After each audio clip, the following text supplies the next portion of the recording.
Gagawa tayo ng adobong puso ng saging. Sa container, maglalagay lang tayo ng tubig, suka at asin. Tanggalin lang natin yung part na matigas hanggang makarating tayo sa malambot na part. At syempre, tatanggalin lang natin to at hihiwain natin to sa gitna. Hinati ko rin pala dito sa part na to kasi medyo malapad. So mag-start na tayo maghiwa. At ibabad lang natin to ng 1 oras. Kailangan natin dito ng bawang, sibuyas at manok. Depende sa inyo kung gusto nyo ng pork.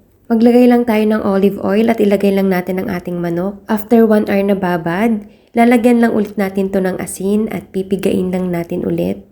At uhugasan ulit natin to sa tubig. At iset aside lang natin. Pag golden brown na ang ating manok, ilagay na natin ang ating bawang at sibuyas. Lalo ko na palang oyster sauce sa toyo at ilagay lang natin to. At ilalagay na rin natin ang ating puso ng saging. Haluin lang natin to at maglagay lang tayo dito ng paminta. Naglagay pala ako dito ng chicken cubes pero depende sa inyo kung lalagyan nyo. Haluin lang natin. At maglalagay tayo dito ng suka. Luto na ang ating adobong puso ng saging. Masarap to ternuhan ng pritong isda.